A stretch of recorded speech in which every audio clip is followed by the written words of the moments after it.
So good morning, everybody. We're so glad that you're all able to join with us live this morning. Welcome to the Pennsylvania Beef Council's virtual feedlot farm tour.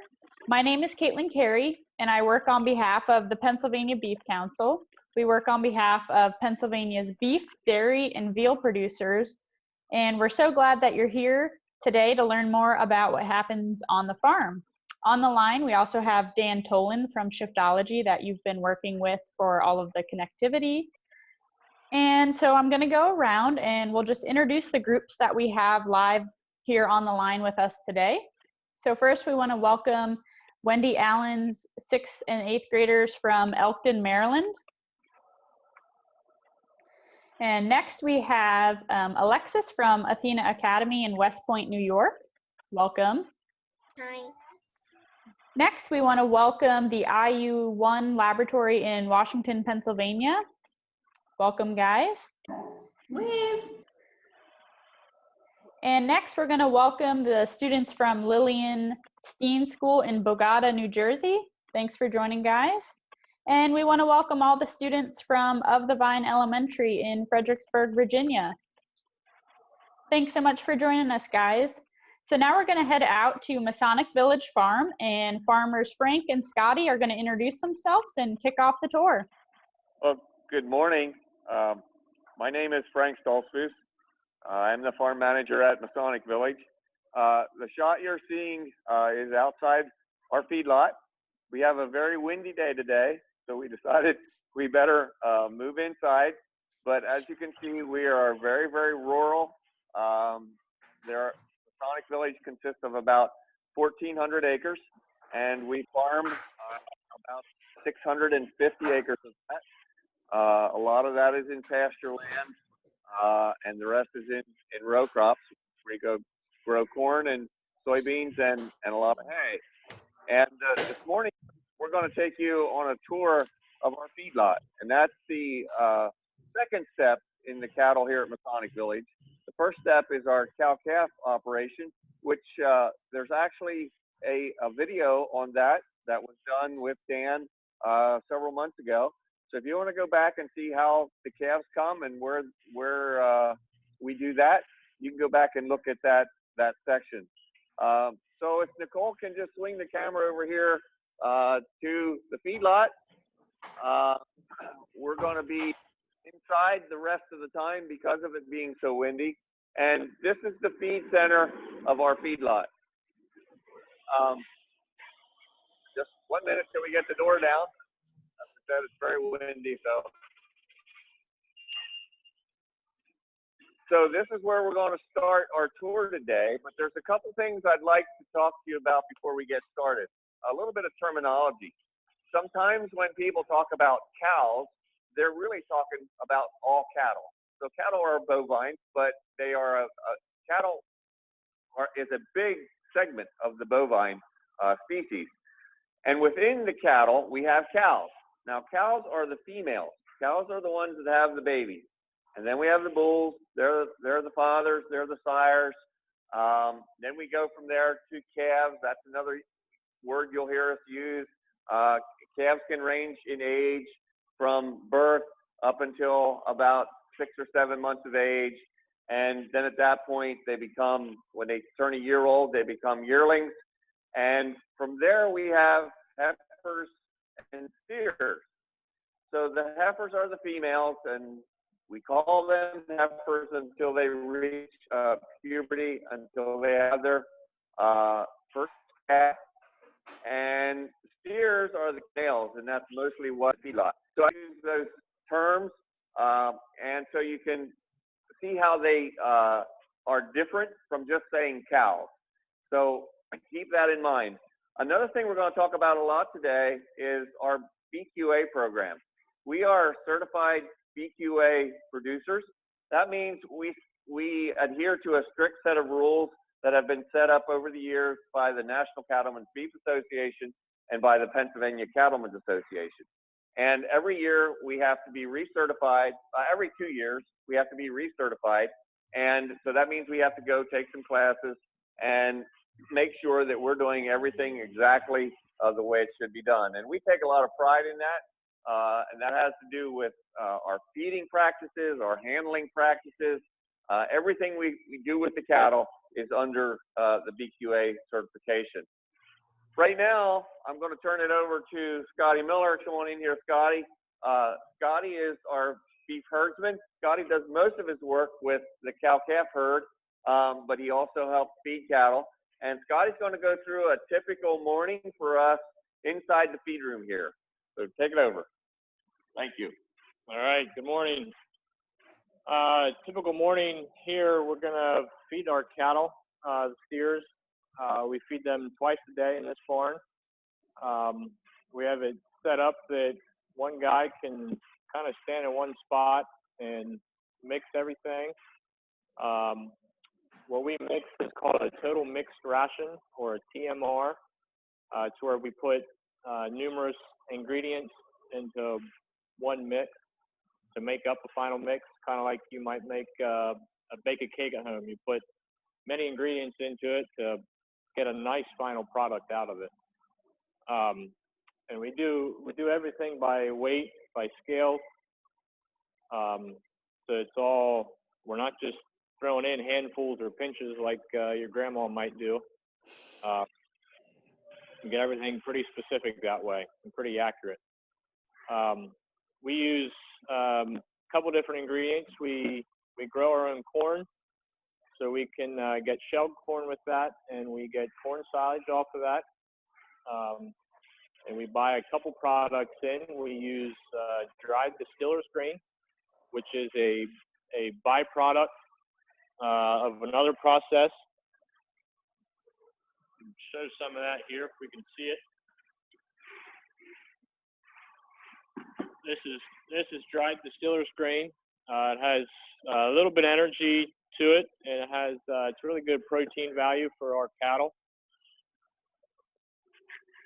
Next, I talked about already a little bit was our shelled corn. We put some of that in the mix. We crack it a little bit, a little easier digestibility for the cattle. Next would be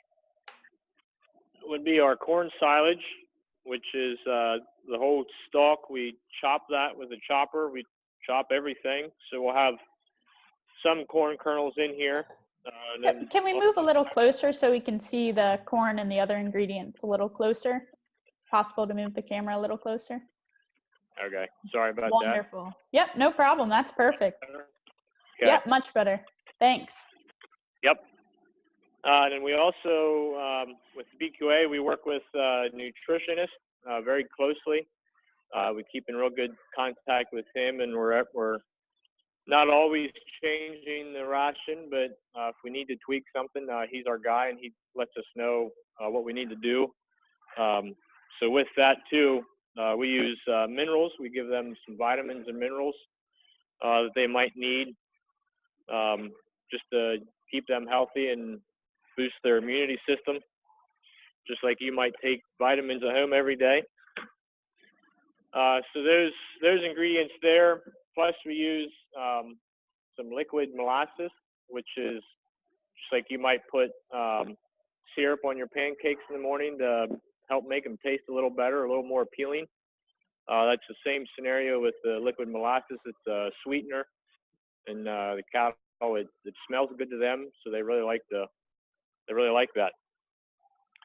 So then when we have all these ingredients mixed up in our mixer, it does a really nice job. This will be the final product that will go out to belts and go out to feed the cattle. You can see most things in there, but you can't quite see everything. And it's mixed really nice, and the cattle can utilize all of that. We store all of our ingredients here. There's just a couple ingredients that we buy in off the farm. Everything else is produced here.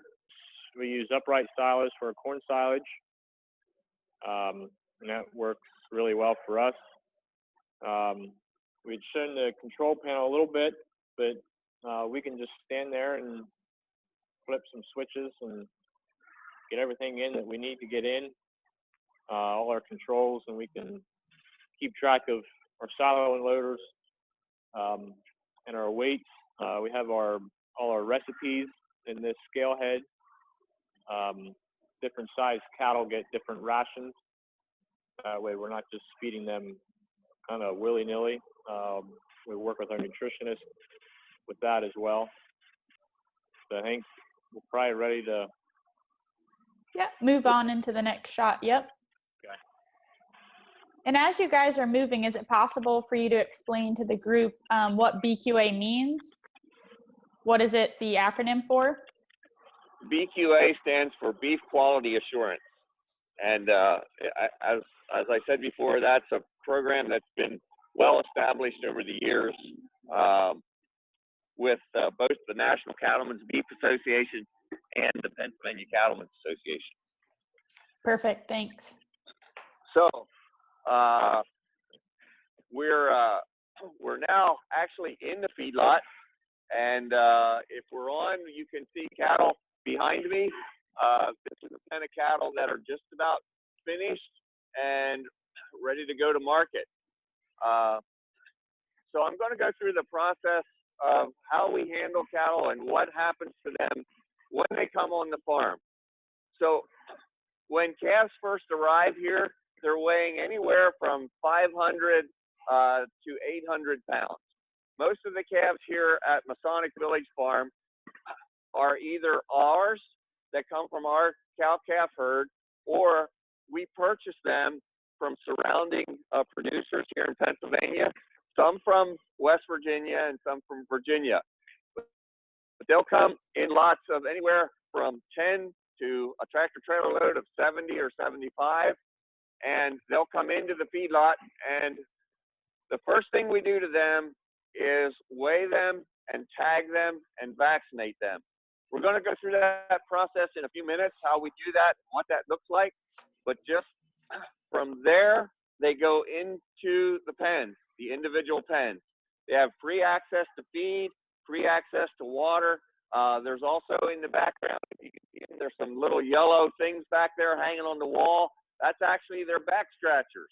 So they can go and scratch themselves wherever they need to, walk underneath there. And that's how they take care of themselves during the day. It's very comfortable in here. It's a controlled environment. You'll also see some fans in the background that come off the ceiling. That's to keep things dry and keep things very well ventilated. This is a very open building, so there's really, really good airflow. It's coming through the building all of the time, and it's just a really good environment for the cattle to be in. So after the cattle come into the pens, they pretty much stay in that group until they're finished. They get 4 different types of feed. We'll start them on a starter ration so that when they get in here, they're good, their rumen gets gone, they're healthy, we know they're doing well, they're on a high roughage ration. That's what the calves get started on. We'll move to a grower ration number 1, which has a little bit more energy in it, a little bit less protein, and a little bit less roughage. And as they get older, when they get to the very end, when they get to this stage where the cattle are big, they're weighing 13 to 1,400 pounds, then they're on a lot of energy. Almost 50% of the ration is corn at that point. About 35% of it is roughage. But they need that energy to finish out. So we have a really good product at the end of the time. So as you can see, the cattle are very content, very comfortable. The barn is used 365 days a year. Cattle are in here for about, depending on the weight when they come in, about 6 months, some as many as 8 months, depending on their weight. One more thing I wanted to show you, as we look down the feed bunk, you can see cattle putting their heads through. They cannot get to the feed. They just have to come in, put their heads in, and eat the ration that's in front of them. We take a lot of pride in keeping things clean, keeping the bunk very clean. As Scotty told you, we feed 2 times a day, and the bunk is completely empty at that point. If I could do it perfectly, I'd have feed in front of the cattle 23 and a half hours a day. So whenever they came up there, they could eat, but at some point the bunk is completely empty and cleaned out. Hey, we're Frank, just- we have a good question related Sure. to how much the cows eat. So Sure. Lillian Steen is curious if the cows eat until they're full and satisfied, or do they get a predetermined amount of food at each feeding? They get a predetermined amount, but it's based on how much they can eat. So the answer to those questions are yes and yes. They get a predetermined amount, but they get as much as they can eat. How much is that? Some of the cattle are eating as much as 40 to 45 pounds of feed a day. So they really can consume a lot of feed. We feed here at Masonic Village about 4 million pounds of feed in 1 year. So hopefully that answers your question. Perfect, thanks. We're about ready to move over to where we process the cattle. So we're gonna cut out here just a bit till we get our sound over there, and we'll meet you there. Sounds great. So while we're moving from the feedlot area over to where the cattle are processed, like Frank just mentioned, we're going to show you a brief video clip that we captured on the farm that just shows a walkthrough of how the cattle would walk through the handling chute, which is what we're going to show you all next. So I'll just visually kind of talk you through that video as it plays. All of cattle handling systems are kind of developed by Temple Grandin.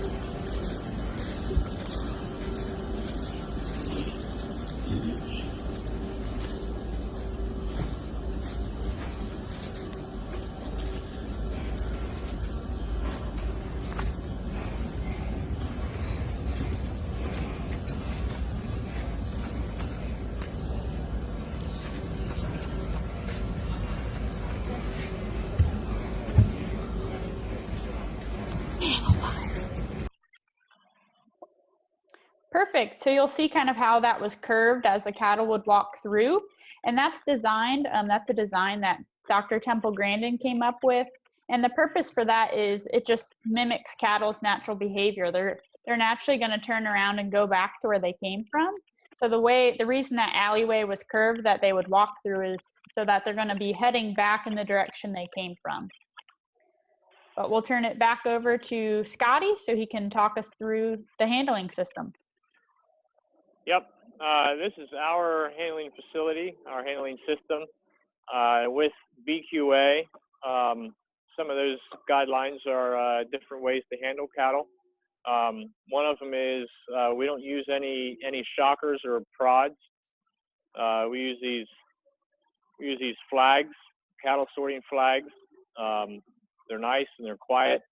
They're made to, you can kind of reach in front and help direct them versus shocking or hitting. Some of the things we do here, different tools we use at this site, some tagging tools, because we want to identify everything. This would be a tag that we would put in their ear, just like you get an earring or pierce your ear. Something else we use is an electronic ID. We can attach this same way, goes in their ear through the cartilage, and we put the cows or the steer's number to this, and then every time they come through our chute, we can scan that and it'll bring up all their information. We can keep records with that. We can see how well they're doing, how healthy they are, weight gain, what they weigh. And with BQA, they like all vaccines or shots, if you have to do any of that, to be in the neck, sub-Q, which is just under the skin. It's in the area of the steer that does not get eaten. And a lot of our vaccines that we do here, we try to do intranasal, which is just right up the nose, and that's what we would use this for. And this is our electronic ID reader that we would use to scan the electronic IDs as they come across the chute, and then it'll bring their number up on our scale head back here, which if you can see it, it's the yellow box there. kind of like a computer screen, and it'll bring up whatever information we want it to bring up for us. I just wanted to emphasize that, as Scotty was mentioning, if they have to give cattle any sort of vaccination or medicine, that's all done under the advisement of a veterinarian, just like you or I would go to the doctor, and the doctor would assess what's wrong with us and write us a prescription. The same thing happens with the cattle. It's just done under the advisement of a veterinarian. So most of the diseases that we vaccinate for are respiratory diseases, things that affect their lungs and their ability to breathe correctly. We want those lungs to be as healthy as possible. We don't want anything to impede upon that. So a lot of those diseases that we're trying to stop are ones that affect their lungs. There are other diseases that we vaccinate against, such as ringworm, and there are also some breeding diseases that we vaccinate against, such as lepto. But most of the things that we're trying to cover are the respiratory problems. And that is the biggest loss in a feedlot, are issues concerning the respiratory system in cattle. It causes them to go off feed and not grow as well. So as they move back, I saw some questions coming in through the chat. So some of the questions that we had actually are perfect that you're heading back over here, because we had some questions related to how you protect the cattle from natural disasters and things of that nature. So I think you kind of touched on that with the fact that they're in that environmentally controlled barn, but maybe you can just touch on that briefly. Sure. This barn is controlled. There are curtains on the side, on the north side, that can go up and down. So as the weather gets bad, we can close up that side of the barn. The south side that you see behind me is completely open, but that is facing the south. We very, very rarely have weather that comes from the south. So we can, that's an easy way to keep the cattle safe and dry. In case we lose power, we have a backup generator that's run by a tractor. We just hook our generator up to the control panel, and we can do all of our feeding and all of our ventilating with our tractor running outside. So it's pretty easy for us to make sure the cattle are safe all of the time. If we were to have a disaster inside the barn, if we were to have a fire, we have quick access outside. All of the cattle are exposed to the outside very, very quickly. We can open 16-foot gates and run large pens of cattle out very quickly. Fortunately for us, that's never happened, but we do have a backup just in case it does. Perfect. Another question we have is related to species of cattle. So question from Lillian Steen School is, are there various species of cows, or are they all the same? For example, they see ones with some different colors like white, different markings, and then black ones. Maybe you can just touch on that. Sure. Most of the beef cattle that are grown in this part of the United States are black. And that is a specific breed of cattle. Most of those are Angus cattle, and you've probably heard of certified Angus beef. A lot of the black-hided cattle are Angus. That's where the influence is. But they can also be Simmental or Limousin. There's a lot of different black breeds of cattle. Then you'll see some of the other colored cattle. There's a white one here behind me. That's a shorthorn. There could also be light-colored Charolais like that. The red and white cattle that are in here, some of those are shorthorns, some of those are Herefords. So each breed has a specific color pattern to them. In the case of Angus, it's completely black. There's no other color markings on them. Most of the other breeds have some different color other than just the one solid pattern. There are some exceptions to that, but in the beef breed, that's pretty much covers the gamut from black, red, white, brown, any color you can think of. Perfect. That's super helpful. Another question is your farm strictly a beef facility, or are there also dairy cows there as well? There are no dairy cows here. We are strictly a beef farm. Most of our operation is outside. Today you're seeing the inside part of it, the feedlot part of it, but we do only have beef cattle, but we do have cows, calves, and the feedlot. So you're kind of a start to finish. You kind of have the mama cows that have the calves each year, and then you finish those out, as well as the ones that you buy in, and then you market that beef, which we'll cover in our next tour. Correct. We have calves that come into the feedlot from our own cows. We purchase them, feed them through, and then they go to market directly from here. We got a friendly one here today. So another question we have, which is another great one. This is from the folks at From the Vine, and their question is, do most bull cows get eaten? So maybe you can talk a little bit about the bull's role in the herd and maybe how many you have. Sure. So that would be part of our cow-calf segment. Currently, we are using 8 bulls for about 160 cows. And those bulls are specifically selected for certain things. We want them to be able to grow fast. We want the birth weights to be low. We want them to be healthy. And you can actually select for all those things. So the actual physical bulls that we have are very, very highly selected. But there are very few of them compared to the number of cows, 8 to 160. Most of the bulls are castrated and put in the feedlot. The majority of the finished beef that's eaten in the United States is from steers, from castrated bulls. We do also, the lower end of the females, the cattle that are not as high of performers are used in the feedlot. We need about 20% replacement every year. So we keep about 20% of the females as replacement heifers that go into the herd.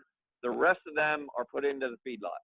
So the majority of the fed beef is from the steer calves, but we also do use some of the females to feed. Perfect. The next question we just got in is actually one that I was thinking of myself that we want to share with them. Is kind of a 2-part question. How many cattle are in the pen that you're standing in right now? And then kind of how many steers or cattle do you finish out through the feedlot in a year? Okay. In the feedlot, the cattle have about 50 square feet per head. Now, that's pretty much room, but when you put a lot of them into a pen and they each have 50 square feet, at points it looks like it's full. But they all have plenty of bunk space to eat. It's a prescribed amount of space to eat, to stand. The waters are in the background. Our largest pens hold 75 head. We also have pens that hold 50 and 25. As we sell, we'll move cattle into the smaller pens. So they all have at least 50 square feet per head. They all have at least 1 foot of bunk space per head. But the idea is that they're not all eating at the same time. We try and have cattle that are eating, resting, and drinking all at the same time. So it's kind of a circle that they go in. What was the other part of that question, Caitlin? I forget. No problem. The other part they asked was how many cattle move through the facility in a year's time. Yeah. Obviously, you said they're only in there for a set amount of time. How many Right. groups can you kind of rotate through? The barn will hold 300 if it's completely full, and we will finish somewhere, depending on the year, depending on how well the cattle are doing, anywhere from 550 to 650 head throughout the year. So as you can see, it's somewhere range from 5 months to 7 months that they're here. Perfect. And I think another one just popped in. But I think it's important to note too that as Frank was talking through you know, sometimes they look crowded and not. It's important to remember that cattle are herd animals, so they like to stay together. So sometimes when they're all together in a group, it looks like they're crowded, but actually that's their choice. That's where they want to be, is together. So we had a question, do you have any baby calves there? We do, but unfortunately today we won't have them on camera. Yeah, we start calving in early March, and most of our calves are born by this time. Right now, with the fall calves that were born, we probably have 125 to 130 calves running around here that have been born within the last few months. Awesome. One thing, if you're watching on the video now, you'll see cattle are very friendly. People have this misconception that they're mean or that you can't be around them. That's not true at all. If they were not treated well, you certainly wouldn't be able to walk up to them like this and you know, be around them in this situation. So we have no fear of them at all. We're not afraid to be in with the cattle in any situation. However, we do take some precautions when we are moving them as groups, because it's a lot of movement. There's a lot of, you know, cattle weight. They weigh, you know, 10 times what we weigh. So we do have to keep ourselves safe in certain situations when we're moving them. Yeah, the last question we had come through relates back to the cow herd. And the question is, are they housed at a different facility? And maybe kind of how are they housed? Are they housed in barns, or are they out on pasture? Okay, yeah, good question. It's almost the complete opposite of what the feedlot is. Virtually, the cow herd is outside 365 days of the year. They are in different lots throughout the farm in different size groups, depending on their age, depending on what bulls we want them mated to. But they're in various lots, pastures, outside, completely away from the feedlot. We do have the farm laid out so that the vast majority of the cattle can be moved from pasture to pasture without loading them on to any trucks or anything. We have runways and alleyways between our farms. We can move them under the roads, across the streams, across the roads. There's just a lot of ways for us to move them. It's a big place. They have a lot of room. Our spacing is about a cow-calf pair per 2 acres. A lot of you watching probably live in a house that isn't anywhere near 2 acres of yard. Just figure a cow and a calf on about 2 acres, and they have lots of space. If we do have an issue with calving, we do have a facility that we can bring the cows into and treat them. All the baby calves get vaccinated at birth. They also get, you saw the tagging system we use, they also get chugged so that we know which calf belongs to which cow through their entire life. So we do keep a really good eye on them, but they are outside exclusively. Perfect, that's super helpful. And the last question we have via the chat actually is a great tie-in to our next virtual tour, but maybe you can just touch on it briefly here as we wrap things up. But it was, you know, once the cattle leave the feedlot and become beef the product, is that beef marketed through Pennsylvania within the region? Maybe give us a quick snippet of that, and we can use that as a promo for everybody to tune into our next virtual tour where we will be exclusively talking about this. Sure. All of the cattle that go through this feedlot are marketed for beef. So when they leave here, the vast majority of them, 95% of them, will go to a local butcher shop about 5 miles away from us, and they're harvested. At that point, they're processed there and sold. Now, we have some marketing agreements in different places.